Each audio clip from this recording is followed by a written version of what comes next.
Maxwell. Okay, so now we're on to the Ampere-Maxwell law. And Ampere's law, which we had before, was along a closed loop we have the magnetic field caused by this closed loop is equal to mu naught times I enclosed. So and this is essentially saying that the source of our magnetic field is our current, is Ampere's law. That it all comes from this current as it goes through, and the amount of field is determined by this. Okay, and so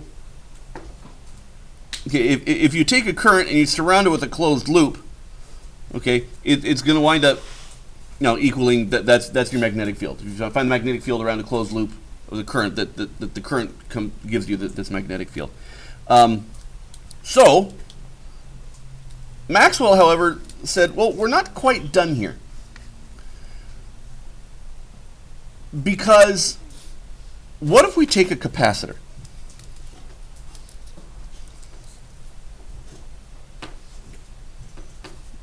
Let me make this big. Here's our capacitor. Okay. And we're going to attach our capacitor. Okay, we have some voltage source.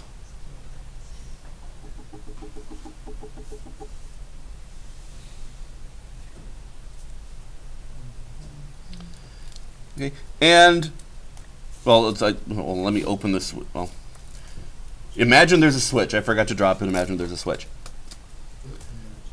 The voltage source, and here's how I want you guys to think about this. The voltage source is such that it will cause the rate of the charge buildup on the capacitor to be constant. Right? Because normally when we set the switch, it sends charge around, right? So we get our positive charge over here.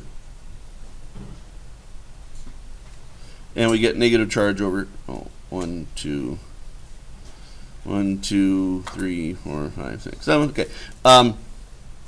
Until it gets to a maximum amount, right?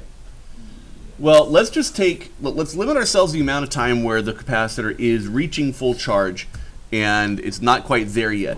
We want the voltage to be variable to the point where the charge that we're gaining on the capacitor is constant.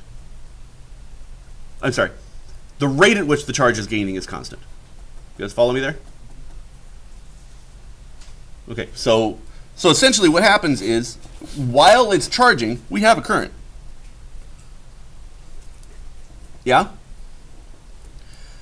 And so what then? What's going on? Okay, so if we're out here, then our magnetic field exists, and this magnetic field is going to be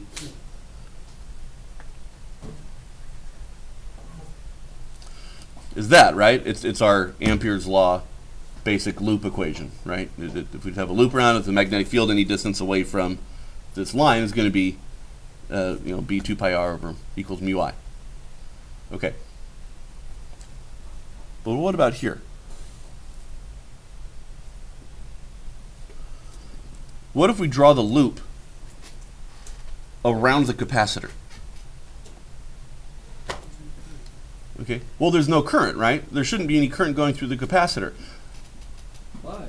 However, sure enough, if you take a compass and you put it in there, okay, it's going to line up along the field lines as if there was a current. Okay. So what we actually have happening is, with our increasing charge here, we are creating a changing charge, and it's happening at a constant rate. Well, what's this? Instantaneous rate of current. Okay, this essentially it has the same units as current. Okay, and so we don't really have a flow of charge going through here. but we can detect the rate of charge change, okay, that's building up on the capacitor.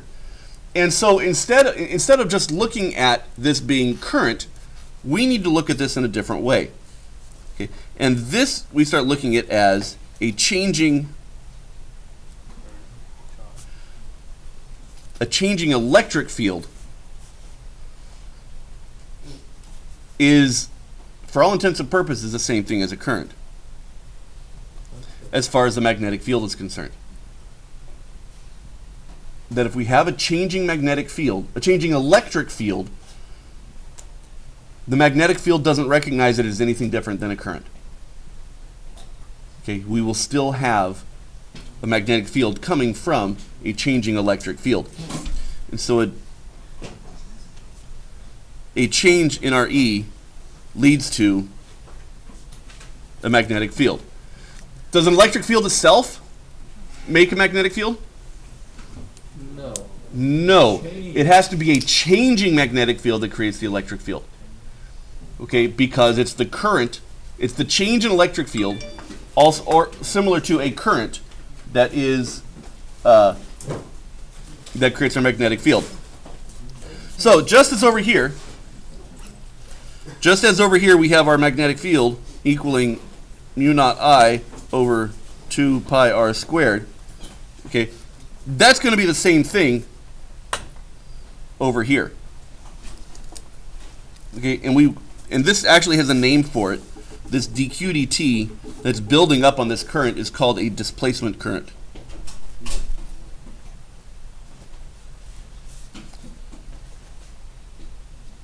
Okay, and it's a really terrible name. Displacement current is a really terrible name because there is no current. Okay, it's just a change in the distance. It's just a change. It's a change in the amount of current, and so they're calling it a charge displacement, and the rate of change of charge is what we're taking to be our current here. Is it fake? Well, what do we have? We have a change in charge.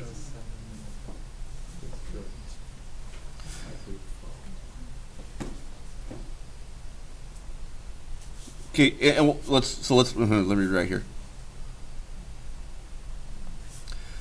Our phi equals, right? Our electric flux equals Q enclosed over epsilon naught, right? Normally we write it with the integral, E dot dA in between, but these two are equal to each other. Well, we can rewrite this to phi E epsilon naught times phi E equals our charge. And so and then if we take derivative of this, our dq equals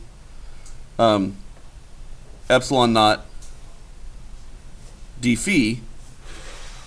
Okay, and then if the derivative we took is the time derivative, we get this, and this is actually called ID, and that's why it's called the displacement current. Is this ID equals dq dt on the capacitor. Okay, and so the rate of change of our electric flux behaves like a current, and so when it's surrounded by a loop, it creates a similar magnetic field. All right, and so we needed to make an addition to Ampere's law.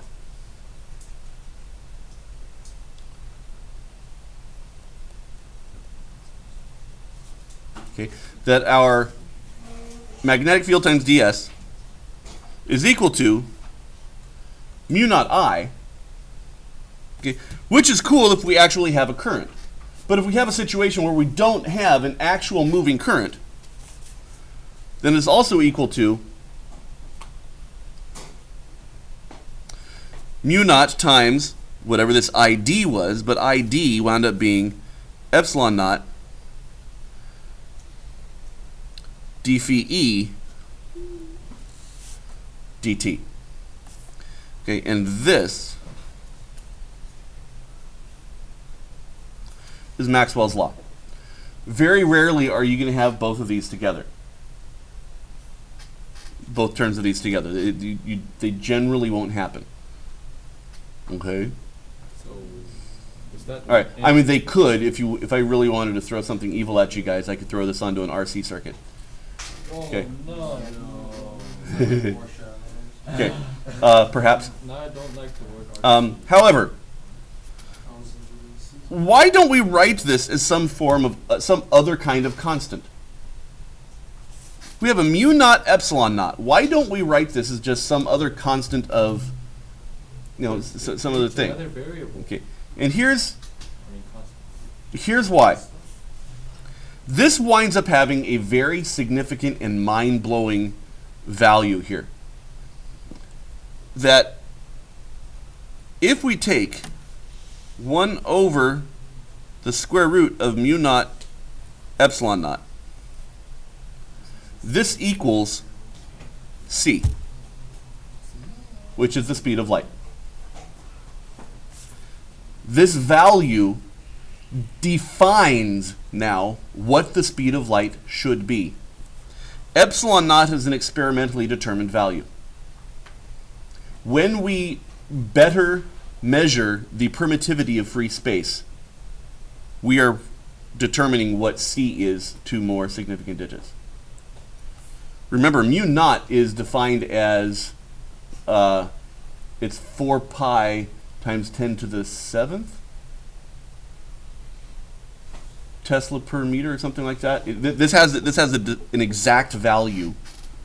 I don't remember exactly what. 4 pi times 10 to the 7th, I think is what it is. Times epsilon naught times the permittivity of free space, square root it, 1 over, that actually gives you the speed of light. And the implications of this are pretty profound. This is saying that the magnetic field and the electric field, okay, are functions of each other.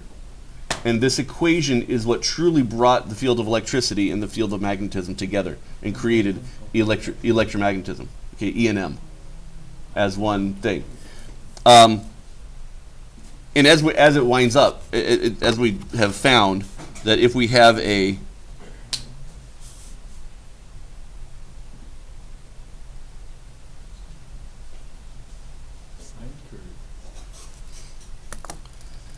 if that's our electric field, I'm missing my.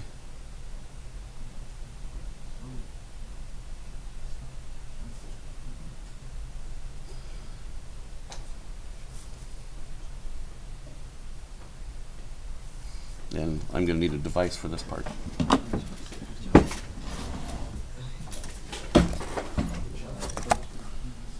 Okay, if I'm actually able to do this, here is our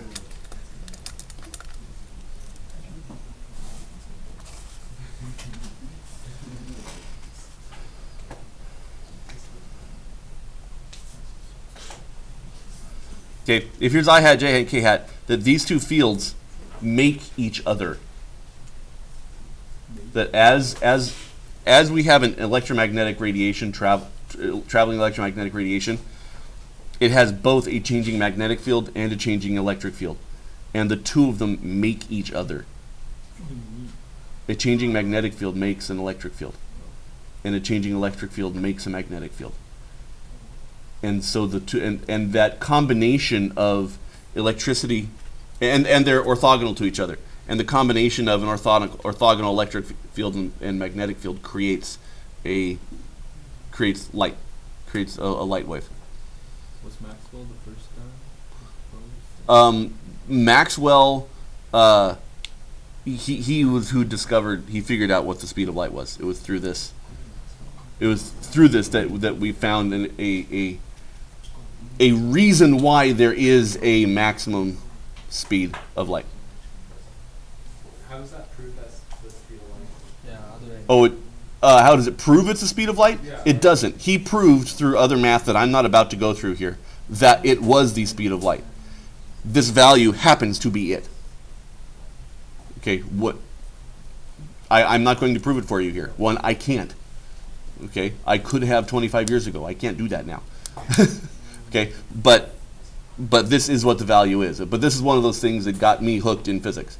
Like, no way. There's an actual, through all this stuff, nowhere did I write any there's no numbers in here.